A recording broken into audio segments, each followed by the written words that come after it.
जय हिंद साथियों। और आप सभी का आर एस टेक्नो एजुकेशन में हार्दिक स्वागत है। और हम लोग पढ़ रहे थे पंच, तो उसी को कंटिन्यू करते हैं कि आज हम उसकी थ्योरी आप सबके लिए लेकर आए हुए हैं कि इसकी थ्योरी अगर आप पढ़ेंगे तो आपके बहुत सारे ऑप्शनल जो है वो क्लियर हो जाएंगे कि पंच का क्या यूज रहता है।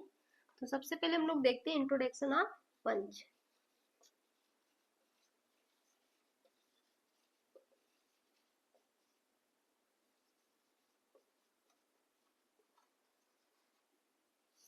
Introduction of punch. तो सबसे पहले हम आप सभी को ये बताना चाहेंगे कि पंच हमारा एक मार्किंग टूल्स है और हम किस तरह से उसको अपने वर्कशॉप में यूज करते हैं और किन किन काम के लिए यूज कर सकते हैं। तो सबसे पहले जो हमारा काम रहता है वो पंच का ये रहता है कि जब भी हम किसी जॉब को बनाते हैं, हमारे पास कोई ऑब्जेक्ट होता बनाने के लिए, क्योंकि आप लोग अगर फिटर से हैं तो आप लोग ये सारी चीजें जानते होंगे कि जॉब क्या रहता है, किस तरह से हम लेथ मशीन पे काम को करते हैं, तो ये सारी चीजें आप लोगों को पता होंगी। तो वही हम यहाँ पे आपको समझाना चाहते हैं कि जो हमारा पंच रहता है, जब भी हम किसी जॉब को बनाते हैं तो उस जॉब को बनाने के लिए हमारे पास एक कोई ड्राइंग होती है। तो जब वो ड्राइंग रहती है, उस ड्राइंग में क्या रहता है कि वो सारी चीजें दी जाती हैं कि हमें कितने के साइज के जॉब की कटिंग करनी है, किस तरह का हमें जॉब बनाना है। तो उसमें क्या रहता है कि सबसे पहले हम अपने जॉब पे एक व्हाइट चौक लगा करके उस पे एक तरह से मार्किंग मीडिया जिसको हम कहते हैं वो हम कर लेते हैं। वहाँ पे करने के बाद फिर जो हमको ड्राइंग दी जाती है, उस ड्राइंग के अनुसार ही हम अपने जॉब की वर्नियर हाइट गेज से करते हैं मार्किंग।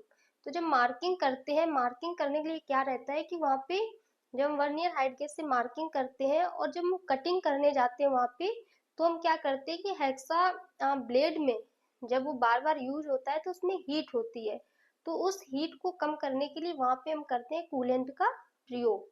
तो वो जो हमारा कूलेंट का यूज किया जाता है, तो क्या रहता है वहाँ पे कि जो हम लाइनें करते हैं वो पानी से क्या रहती है, जो हम कूलेंट यूज करते हैं उससे क्या होती है, साफ हो जाती है, हमको दिखती नहीं है। तो उन्हीं लाइनों को परमानेंट करने के लिए हम क्या करते हैं, वहाँ पे पंच के द्वारा छोटे छोटे मार्क लगा देते हैं, निशान लगा देते हैं कि इससे क्या रहेगा, ये जो निशान रहेंगे वो अगर हम वहाँ पे कूलेंट का यूज कर रहे हैं तो वो साफ नहीं होंगे, क्योंकि जो मार्किंग करते हैं वो हमारी क्या रहती है, व्हाइट चौक रहती है जनरली।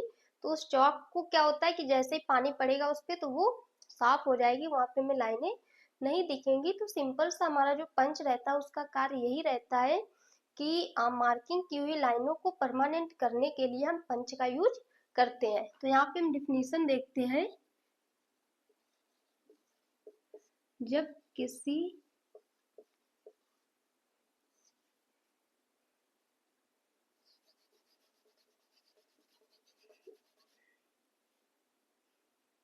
जॉब पर मार्किंग की हुई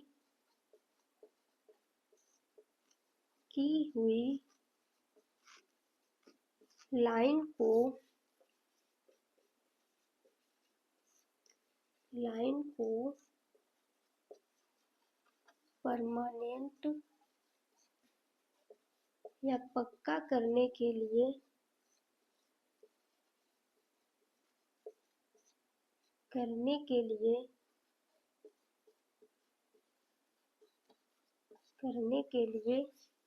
पंच का प्रयोग किया जाता है।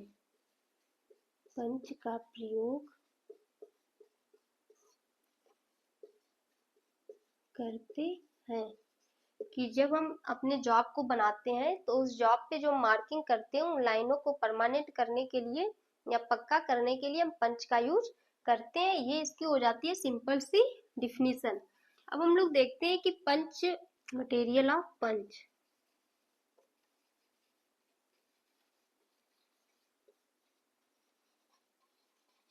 ठीक है कि पंच किस धातु के बने होते हैं।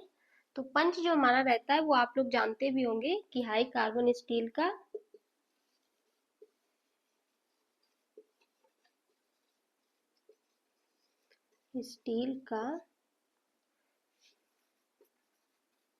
बना होता है। कि जो पंच रहता है उसको हम हाई कार्बन स्टील का बनाते हैं। और ये हमारे पास एक कोई बेलनाकार या सिलिंड्रिकल रॉड होती है जिसकी लेंथ होती है 100 mm से 150 mm तक। कि जो हमारी सिलिंड्रिकल रॉड होती है उस पे क्या होता है, वो 100 या 150 mm तक रहती है। और अगर आप पंच को देखेंगे तो यहाँ डायग्राम में देखिए कुछ इस तरह से पंच रहते हैं।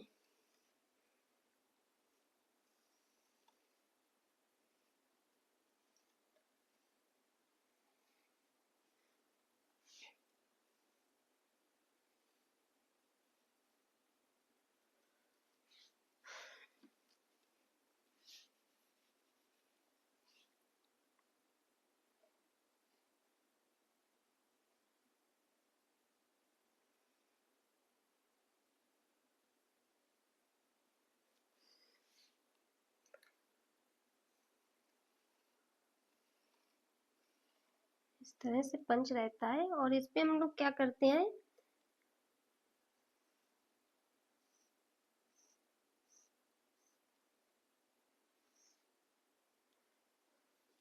यहाँ पे अगर आप देखेंगे तो नर्लिंग कर दी जाती है कि या तो आप पे इस तरह से कुछ हेक्सागोनल या षष्टभुज आकार की लाइनें होंगी, या तो फिर इसके पूरे पार्ट्स पे क्या हम करते हैं, नर्लिंग कर देते हैं। तो नर्लिंग करने से क्या रहता है कि इसकी जो ग्रिपिंग पावर होती है वो बढ़ जाती है, कि इसकी पूरी बॉडी पे हम क्या करते हैं, इस तरह से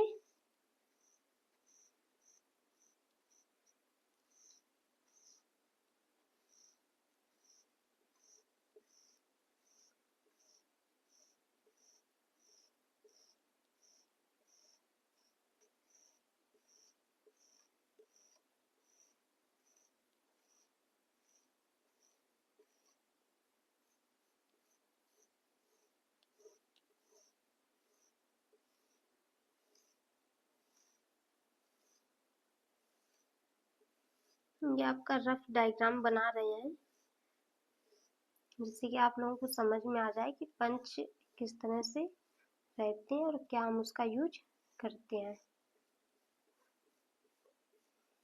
तो इसकी पूरी बॉडी पे ये क्या रहता है, यहाँ पे नर्लिंग कर दी जाती है, जिससे कि ये समझ में आता है कि इसको हम ग्रिपिंग पावर को बढ़ाने के लिए करते हैं। इसका ये जो पॉइंट एंगल होता है वो 60 डिग्री का रखते हैं, कि जब हम पॉइंट लगाते हैं तो वहाँ पे क्या रहता है कि 60 डिग्री को जो पॉइंट रहेगा वो जब हम सबसे ज्यादा जिस पंच का यूज करते हैं, ये हमारा डॉट पंच का पॉइंट रहता है 60 डिग्री। तो इस सबसे ज्यादा वर्कशॉप में जिस पंच का यूज किया जाता है वो हमारा होता है डॉट पंच। तो वही यहाँ पे दिया गया है। तो आई होप कि आप लोगों को इतना समझ में आया होगा कि पंच का हम क्या यूज करते हैं और किस तरह से हम पंच को अपने वर्कशॉप में मार्किंग करने के लिए यूज करते हैं, किस धातु का बना होता है, कितना उसका साइज रहता है। आगे आपके लिए हम क्या